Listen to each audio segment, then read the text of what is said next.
आगे वाली पंक्तियां हैं। कविता एक खिलना है फूलों के बहाने, कविता का खिलना भला फूल क्या जाने।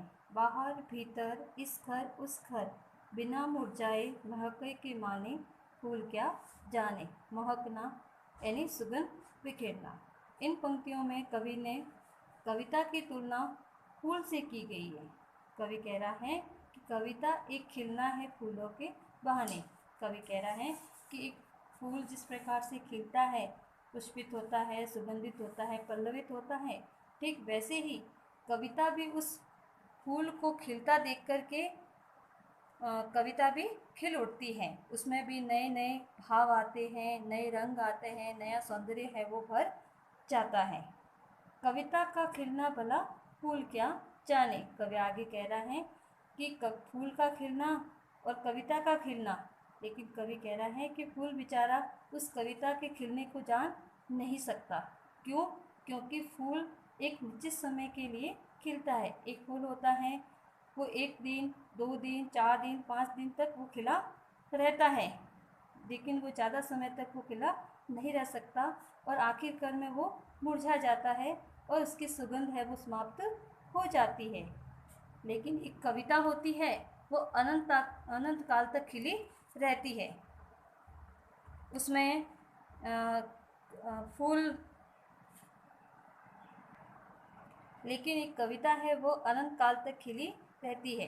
कहने का तात्पर्य यह है कि कविता की जब कवि एक कविता की रचना करता है तो वो कविता जो लाखों वर्षों पहले लिखी गई थी उसे पढ़ कर के आज भी हमें आनंद की अनुभूति होती है। यही कविता आने वाली पीढ़ी को भी उतना ही आनंद देगी जितना वो हमें आज दे रही है। कहने का तात्पर्य है कि कविता कभी मुरझाती नहीं है, वह अनंत काल तक बनी रहती है।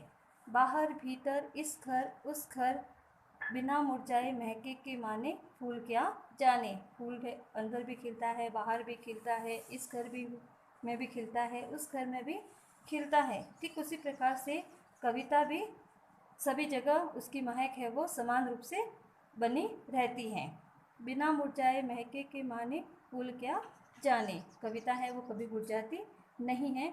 उसको पढ़ने से जो आनंद मिलता है वो हमेशा ही सबको समान भाव से, समान रूप से सबको आनंद मिलता है। लेकिन एक फूल होता है, फूल निश्चित समय के लिए ही खिला रहता है और निश्चित समय के बाद में वो मुरझा जाता है और उसकी सुगंध है वो समाप्त हो जाती है। कविता एक खेल है बच्चों के बहाने, बाहर भीतर यह घर वह घर, सब एक कर देने के माने, बच्चा ही जाने। आगे इन पंक्तियों में कवि ने कविता की तुलना एक बच्चे से की है। कवि कहता है कि कविता में भी कविता जिस प्रकार से एक बच्चा खेलता है, उस बच्चे को खेलता देख कर के कविता भी खेलती है। वह कैसे खेलती है? कवि होता है वो तो शब्दों के साथ में खेलता है, शब्द क्रीड़ा करता है। वह शब्दों के, भावों के और उनके विचारों के नए नए खेल खेलता है।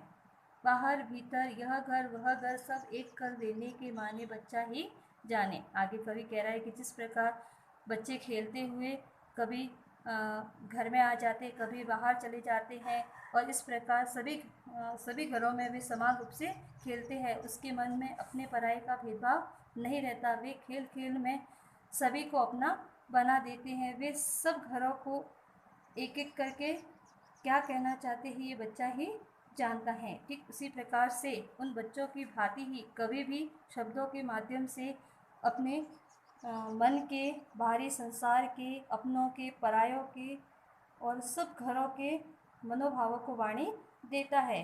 वह सबको समान मानकर उनकी भावनाओं को व्यक्त करता है। कहने का तात्पर्य यह है कि जब एक कवि कविता की रचना करता है तो वह किसी एक धर्म विशेष, जाति विशेष के लिए कविता है वो नहीं लिखता, वह सभी के लिए कविता लिखता है। और जब उस कविता को पढ़ते हैं तो वो सबको समान रूप से आनंद प्रदान करती है।